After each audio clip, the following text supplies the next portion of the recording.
तमाम तारीफ उस रब कायनात के लिए जिस रब ने हमें और आपको पैदा फरमाया, बाशऊर मखलूक बनाया, अक्ल दौलत से नवाजा, कुरान और सुन्नत पर चलने की तौफीक अता फरमाई, मोमिन और मुसलमान बनाया, हमारी हिदायत के लिए अपने प्यारे नबी जनाब मुहम्मद रसूलुल्लाह सल्लल्लाहु तआला अलैहि वसल्लम को मबऊस फरमाया। यह अल्लाह का बड़ा एहसान है कि उस रब ने हमारी और आपकी हिदायत के लिए एक रसूल को मबऊस किया जो आप ही में से, इंसानों में से ही है। आज खुतबे का मौजू रसूल की बिअसत और उसके मकासिद। अल्लाह के रसूल सल्लल्लाहु अलैहि वसल्लम को अल्लाह ताला ने नबी बनाया। इस बात पर अल्लाह ने इस उम्मत मुस्लिमा पर एहसान जताया। अल्लाह ने बहुत सारी नेमतें दी हैं और उन नेमतों पर भी एहसान जताया, लेकिन सबसे बड़ी जो नेमत है हमारे और आपके लिए वो अल्लाह के रसूल है, और इस पर अल्लाह ने एहसान जताया। जैसे कोई बहुत कीमती चीज किसी को देकर एहसान करता।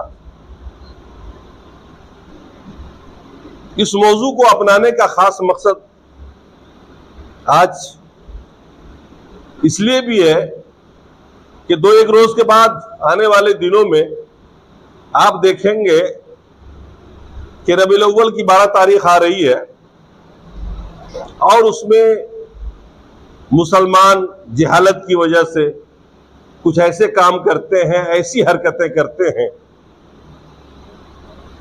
जिससे ये साफ समझ में आता है कि न तो उन्हें इस्लाम का कुछ पता है, न रसूल से कोई मतलब।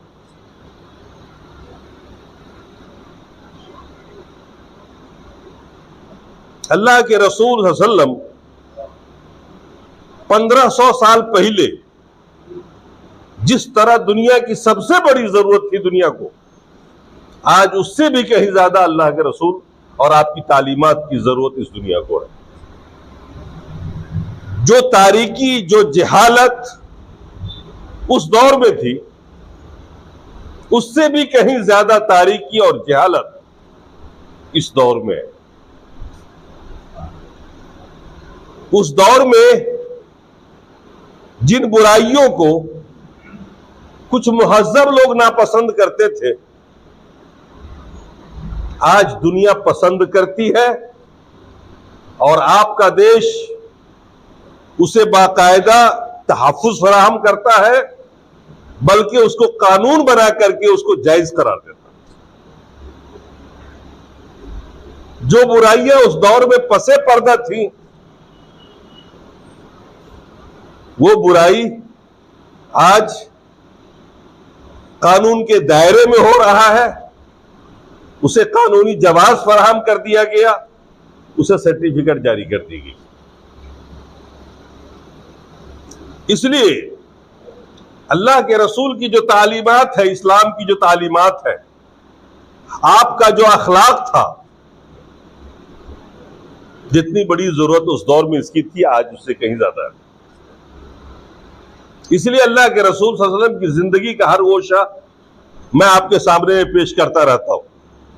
अभी मुसलसल कई खुतबे आपने सुने अल्लाह के रसूल के अखलाक पर, और हो सका तो इंशाअल्लाह आगे भी आप सुनते रहेंगे, ताकि आपकी इस्लाह हो, उन अखलाक को अपने अंदर आप लाए। वो हमारे लिए नमूना हयात थे, सारी दुनिया के लिए 1400 साल पहले जिस कदर नमूना हयात थे, आज उससे भी कहीं ज्यादा उनकी जरूरत है दुनिया में। कि आप उनको पढ़ें, अल्लाह के रसूल की जिंदगी को पढ़ें, उन्हें समझें और नमूने को अपनाएं, उन जैसा बनने की कोशिश करें, उनकी तालीमात पर चलने की कोशिश करें। इसी में आपको सरफराजी और कामयाबी इस दुनिया में भी मिलेगी और आखिरत में भी मिलेगी। अल्लाह ताला ने कुरान में फरमाया, सूरह आल इमरान की आयत है, लक़द मन्नल्लाहु अलल मुमिनीन, अल्लाह ने मोमिनों पर एहसान जताया खुसूसन। सारी दुनिया पर तो उमूमन है, हर कौम पर उमूमन है, हर मखलूक पर आपकी रहमत है, क्योंकि अल्लाह के रसूल को रहमत अल्लाह ने बनाकर भेजा। जैसा कि अल्लाह ने कुरान की दूसरी आयत में फरमाया, वमा अरसलनाका इल्ला रहमतल लिल आलमीन, हमने सारी दुनिया के लिए रहमत बनाकर भेजा। तो आप रहमत थे, आपका कानून रहमत था, आपका दीन रहमत है, पहले भी पूरी दुनिया के लिए था और आज भी पूरी दुनिया के लिए है। खुसूसन मोमिनों पर यह एहसान है कि आपको आइडियल मॉडल के रूप में, नमूने के रूप में अल्लाह ताला ने ऐसा रसूल दिया जिसका हर लम्हा, हर गोशा जिंदगी का आपके लिए मिसाल है। लक़द मन्नल्लाहु अलल मुमिनीन इज़ बअस फ़ीहिम रसूलन मिन अनफुसिहिम, अल्लाह ने एहसान जताया, एहसान किया है मोमिनों पर इस तरह कि एक रसूल को उनमें बनाया जो उन्हीं में से थे, इंसानों में से ही थे। अल्लाह ने फरिश्ते को नबी नहीं बनाया, नूर को नहीं बनाया, जिन्नात को नहीं बनाया, नारी मखलूक किसी को नहीं बनाया, नूरी मखलूक किसी को नहीं बनाया, और बनाया तो खाकी मखलूक जो हम में से हो, इंसान में से हो, ताकि इंसान उससे मानूस हो, उनकी भाषा को समझे, उनकी जरूरत को वो नबी समझे और नबी को अवाम समझे। अगर वो फरिश्ता होते, अगर वो नूर होते, अगर वो नार होते, तो फिर वो हमारे लिए मॉडल नहीं बन सकते, क्योंकि उनकी जरूरतें अलग होती, उनके जज्बात अलग होते, हमारे जज्बात अलग होते। जिन बातों का वो हुक्म देते वो हमारे जज्बात को नहीं समझते। इंसान थे अल्लाह के रसूल, आपकी जरूरतों को समझते थे, इसलिए जो अहकाम आपने दिए हैं हम इंसानों को, वो हमारी ताकत से बाहर की नहीं है, वो हमारे बस में है। तो अल्लाह ने इस बात पर एहसान जताया कि एक तो नबी भेजा और नबी भी तुम्ही में से भेजा। यतलू अलैहिम आयातिही, जो इन मोमिनों पर अल्लाह की आयतों को तिलावत करते हैं, वो युज़क्कीहिम, और इन्हें सुथरा करते हैं, व युअल्लिमुहुमुल किताब वल हिकमा, और कुरान और सुन्नत की तालीम देते हैं, किताब व हिकमत सिखाते हैं। किताब से मुराद कुरान है और सारे उलमा का इत्तफाक है कि हिकमत से मुराद अल्लाह के रसूल की अहादीस से सही है। व इन कानू मिन क़ब्ल लफ़ी ज़लालिम मुबीन, अगरचे वो लोग इससे पहले खुली गुमराही में थे, और आज तो पूरी दुनिया ने मान लिया कि इस दुनिया को जो तरक्की मिली है, इसको जो उरूज मिला है, वो इस्लाम के बाद ही मिला। उससे पहले की दुनिया आज मुवर्रिखीन की नजर में, इंग्लिश मुवर्रिखीन जो अंग्रेज हैं, उनकी निगाह में अल्लाह के रसूल के जमाने से पहले का जो दौर है वो डार्क एज कहलाता है, अंधेरा जमाना कहलाता, जहां हर शय की पूजा हो रही थी और किसी शय को रिसर्च का मौजू नहीं बनाया जा सकता था। आप जिसकी इबादत करते हो आप उस पर रिसर्च नहीं कर सकते, ये इंसानी कमजोरी है। आप जिसको चाहते हो, जो आपके दिल में बस जाए, आप उस पर रिसर्च नहीं कर सकते। यही वजह है कि इस्लाम से पहले ना लाइट आई, इस्लाम से पहले कुछ भी नहीं आया। ये तरक्कियात जो आप देख रहे हैं ना, ये सब इस्लाम के बाद है। क्यों? इसलिए कि हमारा माबूद सिर्फ एक है, वो जात जिस पे हम रिसर्च नहीं कर सकते। अब बाकी सारी दुनिया हमारा खादिम है, हमारे लिए पैदा किया गया, हम उनके लिए पैदा नहीं हुए। इसलिए हर चीज पर रिसर्च होना शुरू हुआ। आग पर हुआ, पानी पर हुआ, सूरज पर हुआ, हवा पे हुआ, बादल पे हुआ, और हर चीज से कुछ ना कुछ फायदा हमने और आपने उठा लिया। अल्लाह के रसूल उस दौर में मबूस हुए थे जो डार्क एज था, तारीख दौर था, जुल्म और जबर की इंतहा थी, जहां सिर्फ ताकत की हुक्मरानी थी, उस दौर में कोई कानून नहीं था, औरतें सबसे ज्यादा मजलूम थी उस दौर में, कोई पुरसाने हाल नहीं था, बेटियों को जिंदा दरगोर किया जाता था और कोई उसका पुरसाने हाल नहीं था, कोई दबाव डालने वाला नहीं था उसके ऊपर कि तुमने बेटी को क्यों दफन किया। औरतों को बेचा जाता था खुलेआम, जुआ में बीवी को हार जाते थे लोग, ऐसे गोबूरा नहीं समझा जाता था। औरत गोया पैदा ही इसीलिए हुई है कि जो जो चाहे उसके साथ कर ले। आलम जहालत का यह था कि औरतें को खासतौर से पढ़ना चाहिए अल्लाह के रसूल की जिंदगी को, कि उनको लगे कि अल्लाह के रसूल हमारे लिए सबसे बड़े मोहसिन हैं।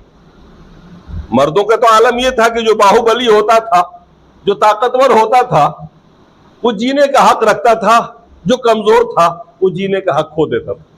डकैती, चोरी, फहाशी, ये सब अखलाकी कारनामे थे उस दौर के, बड़े फख्र से बयान किया जाता था, शायरों का मजमा लगता था और वो अपने मुआशका भरे अशार खाने काबा में पढ़ते थे, मुशायरा होता था और जो शायर सबसे फर्स्ट होता, सबसे ऊंचा, जिसके अंदर अदबियत होती, शायरी होती, उसको लिख के खाने काबा पे लटकाया जाता था। आज भी सबा मोल्लका हमारे यहां कोर्स में शामिल है। वो 7 लटके हुए 7 बड़े बड़े शायरों के दौरे जाहिलियत के, इस्लाम से पहले के, उनके अशार हम लोग पढ़ाते हैं ताकि उस दौर को देखें हम कि उस दौर में कितनी बुराई थी, कितना मुआशका था। सरेआम औरतों के ऊपर शायरी की जाती थी, औरतों को बदनाम किया जाता था और कोई पुरसाने हाल नहीं। बड़ी हैरत अंगेज, आज के मुहज्जब दुनिया सुने तो उनको अजीब सा लगेगा। बुखारी के अंदर एक रिवायत है हजरत आयशा की, उनके पास एक बूढ़ी खातून आती थी जो मुसलमान हो चुकी थी। वो जब भी आती हजरत आयशा के पास तो बैठते ही कहती, वयौमल विशाह मिन ताजीब रब्बिना। ये जुमला उनका होता था उस बुढ़िया का, वयौमल विशाह मिन ताजीब रब्बिना। जब भी वो आती है जरूर बोलती। हजरत आयशा को बड़ा ताज्जुब हुआ। एक दिन पूछ लिया, चाची क्या है, क्या पस मंजर है इस जुमले का, आप जब कभी भी आती हो तो ये बोलती है वयौमल विशाह मिन ताजीब रब्बिना। वो अपना वाकया बयान करती है वो बूढ़ी खातून। इसको समझिए, सुनिए और देखिए उस दौर की जहालत किस कदर कैसी थी और औरतों का क्या मकाम था उस दौर। वो बुढ़िया बयान करती है, मैं मुशरिका थी, मोमिना नहीं थी, और मैं एक शख्स की बादी थी, लौंडी थी। जब मैं बूढ़ी हो गई तो उस कौम ने हमको आजाद कर दिया। जब मैं आजाद थी, बूढ़ी हो गई थी, काम करने के लायक, खिदमत के लायक मैं नहीं रह गई थी, तो जिसको जो होता था मुझे कभी कभी खिला दिया करते थे, मैं उसी पे जिंदा थी। अब मैं उस कौम को छोड़ के कहां जाती। वो अपना वाकया बयान करती है कि एक रोज मैं रास्ते से जा रही थी, एक बच्ची निकली और उसके गले में सोने का एक चैन पड़ा हुआ था, एक पट्टा सोने का था, कोई थोड़ा छोटा सा जेवर, और वो जेवर गिर गया और उधर से चील आई और उसने उचक लिया। उसको लगा कुछ खाने की चीज है, उस चील ने उचक लिया और लेके चिड़िया चली गई। अब जब उस जेवर की तलाश हुई कि भाई इस बच्ची के गले में सोने का वो पटका था, किसने लिया, किसने चुराया, और फिर सबकी निगाह मेरे ऊपर गई। मैं मजलूम थी, मैं गरीब थी, मैं कमजोर थी, मेरा कोई सहारा भी नहीं था। उन लोगों ने मुझसे बड़ी सख्ती से पूछताछ की और मैंने बताया कि मैंने लिया नहीं। अच्छा, इस वाक़े को देखा नहीं था उन्होंने अपनी आंख से चिड़िया को ले जाते हुए, बस ये बात बाद में मालूम हुआ उनको। लोगों ने शुबा किया। कहती है वो खातून हज़रत आयशा से कि लोगों ने मेरी तलाशी ली और ऐसी तलाशी ली कि जिस्म के बाहरी हिस्से को तो टटोल के देखा, हर एक ही जगह को, हमारे अंदामे निहानी के अंदर हाथ डाल के तलाश किया। आप सोच सकते हैं आज की मुहज्जब दुनिया में मैं समझता हूं 75% लोग जो सुनेंगे वो इसको बुरा तो कहेंगे ही कहेंगे। कैसी दुनिया थी, क्या मकाम था औरतों का उस दौर में। फिर वो बुढ़िया कहती है कि लोग जब तलाशी ले चुके उनको नहीं मिला और वो उसी माहौल में थे कि अचानक वो चिड़िया फिर पलटी। एक चिड़िया पलटी, चील, और उसने जो हार को उठा रखा था अपने चोंच में उसने लाके उसी बीच में गिरा दिया। अब जो लोगों ने देखा तो चिड़िया के पास, चील के पास है, ये ले गई थी खाने के लिए, और फिर लोगों ने उसको बरी कर दिया। इस वाकये से वो इतनी मुतासिर हुई, वो खातून बुढ़िया, तो वो ईमान ले आई कि आखिर कोई जात तो है जिसने मुझे बचा लिया, जिसने मेरी पाक दामनी का सबूत दिया। और वो एक अल्लाह पर ईमान ले, उस जाते वाहिद पे ईमान ले आई, क्योंकि अब तक वो शिर्क कर रही थी और उनके मुशरिक देवताओं ने नहीं बचाया। बचाया तो उसे एक रब ने बचाया। अब इस वाक़े से मुतासिर होकर उन्होंने इस्लाम कबूल कर लिया। और जब भी वो बैठती थी हजरत आयशा के पास या जहां कहीं भी, तो उनकी जुबान से निकलता था वो यौमुन विशाह मिन ताजिब रब्बिना, वो पटके वाला दिन हमारे रब के ताज्जुब खेज दिनों में से एक दिन था मेरे लिए। मेरी जिंदगी में इनकलाब आया, लोगों ने मुझे इतना जलील किया और जलील समझा।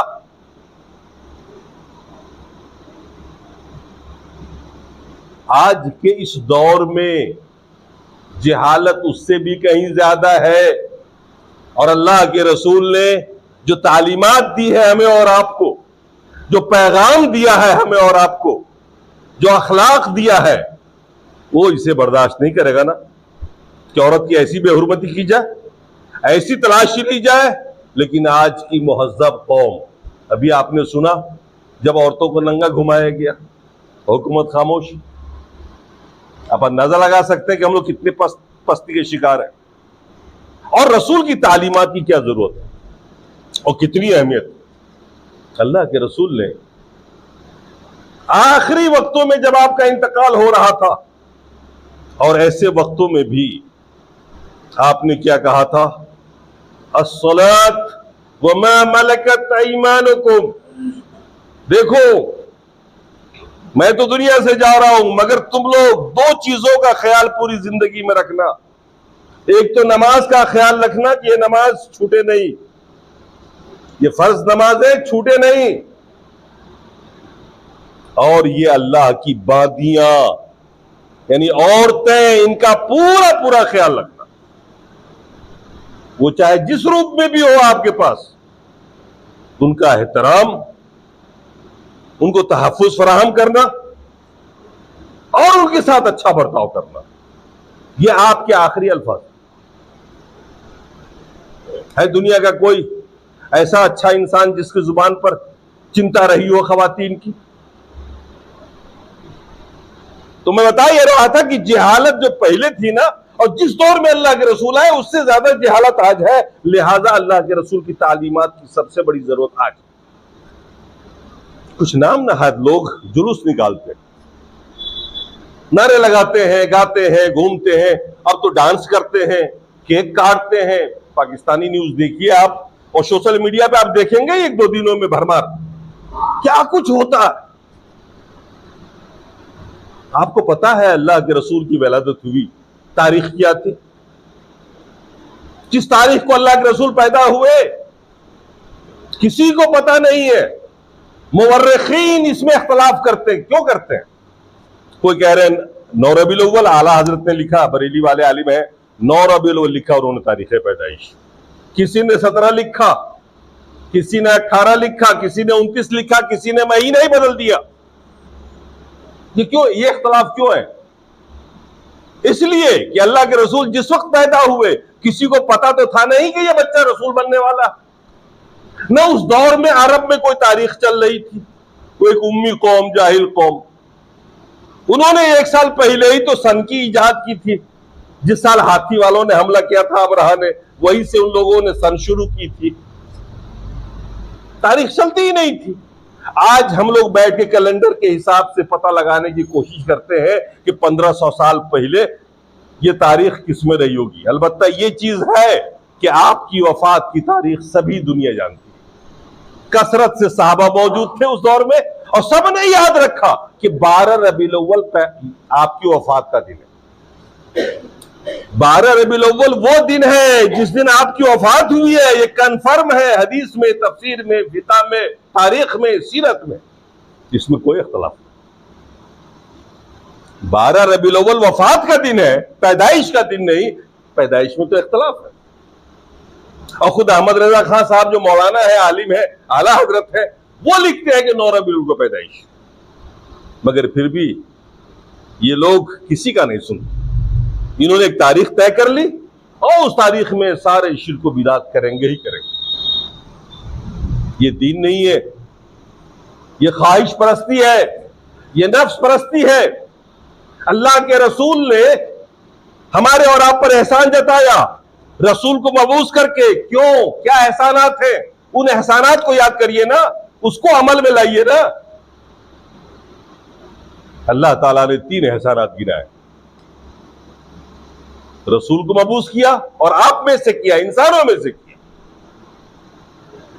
और कहा यतलू अलैहिम आयातिही, कुरानी आयात की तिलावत करते हैं तुम्हारे ऊपर, तुमको कुरान पढ़ के सुनाते हैं। तिलावत कितनी अहम चीज है, इसका अंदाजा आपको हमको नहीं है। हम लोग तिलावत नहीं करते, रमजान के रमजान कर लेते हैं, किसी की मौत पे कर लेते हैं। तिलावत बड़ी अजीब इबादत है। कुरान की तिलावत जो लोग नहीं समझते उनके लिए भी इबादत, और जो समझकर पढ़े तो उनका तो दर्जा ही कुछ और होता है। बगैर समझे भी आप पढ़ते तो अल्लाह ताला एक हर्फ पर आपको 10 नेकी देता। और अल्लाह के रसूल ने फरमाया, अलिफ लाम मीम को मैं एक हर्फ नहीं कहता हूं, अलिफ एक हर्फ है, लाम एक हर्फ है, मीम एक हर्फ है। आप सोच लीजिए, अगर आपने एक रुकू तिलावत कर ली फजर के बाद, कितनी नेकियां समेट के आप लेके चले गए। चलते फिरते आपने कुरान पढ़ लिया, कितनी नेकियां आपके पास होगी। आप 24 घंटे में अगर एक बार कुरान पढ़ ले, थोड़ा सा भी जो मैं असर आए, और समझकर पढ़ने की जहां तक बात है, हदीस में आया है कि किसी ने एक आयत को भी समझ के पढ़ लिया, एक आयत को, तो 100 रकत नफिल इबादत से बेहतर है, ज्यादा सवाब है। अगर एक आयत को भी आपने समझ के पढ़ लिया तो 100 रकत जो नफिल आप पढ़ेंगे ना, उससे ज्यादा नेकी उस एक आयत को समझने मिलेगी आपको। हम 100 रकत नफिल पढ़ लेते हैं, लेकिन एक आयत को समझने की कोशिश नहीं करते, कुरान से दूर है। अल्लाह ने रसूल को इसलिए मबूस किया कि वो कुरान की आयतें पढ़ के आपको सुनाए, और आप सुने, पढ़े, अपनी जिंदगी में लाए। वो युज़क्कीहिम, रसूल का दूसरा सबसे बड़ा काम क्या था? तज़किया नफ्स। यानी हम लोग जो बीमार हैं, रूहानी बीमारी है, कोई शिर्क में मुब्तला, कोई बिदात में मुब्तला, कोई बदअखलाकी में मुब्तला, कोई बदकिरदारी में मुब्तला, किसी की जुबान पे गाली, अंदरूनी बीमारी है हमारे और आपके अंदर। अल्लाह के रसूल इसलिए आए थे ताकि वो हमको मुज़क्का करे, साफ करे, हमारे शिर्क, हमको समझाए कि शिर्क कितनी बुरी चीज है, कितनी काबिल नफरत चीज है। हजरत उमर रज़ियल्लाहु ताला अन्हु अपने दौरे खिलाफत में सहाबा के साथ बैठे हुए थे, तो अपने पुराने दौर का एक वाकया उन्होंने बयान किया। उन्होंने कहा कि देखो जी, दौरे जाहिलियत में जब हम लोग मुसलमान नहीं थे, तो हम जब सफर करते थे ना, तो सत्तू का बुत बना के रख लेते थे अपने झोला में, ताकि वक्तन फवक्तन इबादत कर लिया करें, पूजा प्रतिष्ठा जो होता है सुबह शाम कर लिया करें। इसीलिए उस बुत को लेके चलते थे, बना के सत्तू का साथ लेके चलते थे। और जब खाने को कुछ नहीं मिलता सफर में, तो आज उसका एक हाथ काट लेते, खा लेते, शाम को दूसरा हाथ काट के खा जाते, अगले दिन एक पैर काट के खा लेते, 2-4 दिन तक उसको खाते रहते, यहां तक कि पूरा ही खा जाते है। तो वो फरमाते हैं कि अब इस्लाम कबूल करने के बाद हमको अपनी जहालत पे हंसी आ रही कि हम खुद बनाते थे और खुद पूछते भी थे, और जरूरत पड़ती थी तो पूरा हजम भी कर लेते थे। ये जहालत। तो तौहीद आए तो पता चले कि जहालत क्या चीज होती है। मैंने एक बहुत पढ़े लिखे इंसान के पास बैठा हुआ था जलेश्वर में, गैर मुस्लिम थे, वो बहुत करीबी है और बैठते हम लोग आपस में कभी कभी। वो एक लोग शिकायत करने लगे एक दिन कि भाई मुसलमान कौम बहुत पिछड़ी हुई है, तालीम नहीं है, जाहिल है, इस कौम को आप लोग आगे लाइए। मैंने कहा भाई आपसे ज्यादा पिछड़ी हुई मेरी कौम नहीं है। मैंने उनसे कहा, वो हाकिम है, बहुत ऊंचे रैंक से रिटायर्ड होके बैठे हुए हैं। मैंने कहा आपकी कौम से ज्यादा तो हमारी कौम जाहिल नहीं है। क्या कैसे? देखिए तो हमारे यहां कितने पढ़े लिखे लोग हैं। मैंने कहा आप पढ़े लिखे जाहिल है। मैंने कहा आज तक आपको यह मालूम ही नहीं हो सका कि आपका पैदा करने वाला कौन है, ये पानी किसने दिया आपको, रोजी किसने दिया आपको, आपके लिए आसमान किसने बनाया, ये जमीन किसने बनाई, किसने बनाई। मैंने कहा पूछिए, बताइए तो आप, आपके किसी जिनको आप पूछ रहे हैं इनमें से किसी का नाम लेके बताइए तो। वो चुप। किसने बनाई? आप जिस दुनिया में जी रहे हैं इस दुनिया का बनाने वाला कौन है? आप जिनको लोकल पूज रहे हैं, दूर जाके पूज रहे हैं, उनमें से कोई है क्या? कहा कि नहीं। फिर वो कौन है? ये बनी बनाई आई है या बनाई किसी ने? कि नहीं, बनाई तो है किसी। किसने बनाई? आज तक आपको पता नहीं। आप खुद को पढ़ा लिखा इंसान कह रहे हैं। आपने अपने बनाने वाले को नहीं पहचाना, जो आपके लिए पानी बरसा रहा है उसको नहीं पहचाना, जो आपके लिए दाना उगा रहा है उसको नहीं पहचाना, अपने सबसे बड़े मोहसिन को पहचाना ही नहीं, न उसके हक आपने अदा किए। कम से कम मुसलमान इतना समझदार तो है कि उसके पास उसका एक रब है, एक ईश्वर है, एक खुदा है। तो साहब ईश्वर को तो हम लोग ही मानते हैं। ठीक है, कभी आपने ईश्वर की इबादत की तो बताइएगा, साल में एक दिन भी छुट्टी करते हो तो। ईश्वर की तो कभी इबादत नहीं होती। आपकी जितनी भी इबादत है अपनी देवी देवताओं के लिए। मैंने कहा हम जाहिल लोग नहीं हैं, हम बहुत पढ़े लिखे लोग हैं। हाँ, आप जो पेशावर तालीम है वो आपके पास ज्यादा है। ये तालीम नहीं है, पेशा है। आप डॉक्टरी सीख रहे हो ना, आप एक पेशा सीख रहे हो, तालीम नहीं ले रहे हो। कल आप खून चूसोगे अवाम को। आप वकील बन रहे हो, ये तालीम नहीं है, पेशा है भाई। रोजी कैसे हासिल होगी उसके लिए ना आप कर रहे हो। अब जितनी भी तालीमात है दुनिया की, वो एक पेशा है, वो एक धंधा है, उसके जरिए आप कमाओगे, रोजी हासिल करोगे। ये तालीम नहीं है। ये आपके शौर को ऊपर नहीं लाएगा। ये आपको चोर बना देगा, डाकू बना देगा, बेईमान बना देगा, सारी अखलाकी बुराई आप में लाके भरेगा। आप अपने अंदर से उस लालच को दूर करो जो अल्लाह के रसूल ने बताया। अल्लाह पे भरोसा करना सीखो। उस अल्लाह उसके रसूल के हकामात पे अमल करके देखो। उन अखलाक को अपनाओ जो अल्लाह के रसूल ने आपको दिए हुए। तो ये तज़किया नफ्स जो था ना, ये बहुत बड़ा एक काम था। और अल्लाह के रसूल ने 23 साल तक उन लोगों का तज़किया किया जो निहायत बुरे थे, और उनको ऐसा बना दिया कि वो मिसाल बन गए इस दुनिया के लिए। आज भी उनका नाम बड़े एहतराम से लिया जाता है, और उनके नाम के साथ रज़ी अल्लाह अन्हु लगता है कि अल्लाह उनसे राजी और वो अल्लाह से राजी। हम कितने बड़े भी हो जाए ना, ये टाइटल नहीं मिलेगा हमको। और तीसरा काम क्या था अल्लाह के रसूल का? किताब व हिकमत की तालीम देते थे, यानी कुरान और हदीस की तालीम देते थे, जो सबसे ज्यादा जरूरी है। और उससे हम मुसलमानों का दामन बिल्कुल खाली है। ना आपके पास कुरान की तालीम है, ना और आपके पास हिकमत की तालीम है। ना आप कभी कुरान सुनते हैं, ना आप हिकमत सीखते हैं, ना पढ़ते हैं। किताबें हैं, यहां मौजूद है, लेकिन हम में से किसी को तौफीक नहीं मिलती कि एक सफा पढ़ लिया जाए। तो अल्लाह के रसूल से फायदा उठाइए। अल्लाह ताला ने एहसान जताया है, एक रसूल को भेजा, उसकी उम्मत बनाया आपको, और प्यारे रसूल की उम्मत बनाया। हमें तो फख्र होता है, हम जब देखते हैं अपने सामने अपने आने वाले दौर को और पिछले दौर को और दौर जाहिलियत को, तो हमें बड़ा फख्र महसूस होता है कि हम उस रसूल की उम्मत में हैं, जिस रसूल ने हमें बेहतरीन जिंदगी भी दी है, तरीक़े जिंदगी भी दिया। अल्लाह ताला हमें और आपको इन पैगामात पर अमल की तौफीक अता फरमाए, पढ़ने की तौफीक अता फरमाए, सीखने की तौफीक अता फरमाए, बिदआत से बचाए, शिर्क से बचाए, तज़किये नफ्स होता रहे हमारा, अपने आप को बुराइयों से आप पाक करते रहो अल्लाह उसके रसूल के पैगाम के मुताबिक। तो ये दर हकीकत रसूल के प्रति सबसे बड़ा नजराने अकीदत होगा। और ये है शख्सियत को याद करने का दिन। और शख्सियत को याद करने का तरीका, किसी शख्सियत को याद करना हो तो उसके लिए जुलूस नहीं निकाला जाता, नारे नहीं लगाए जाते, बल्कि रसूल की बातों सुनो, उस पर अमल करो।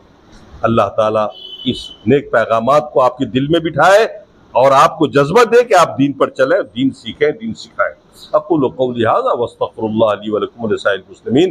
बारकल्लाहु लकुम व बारकल्लाहु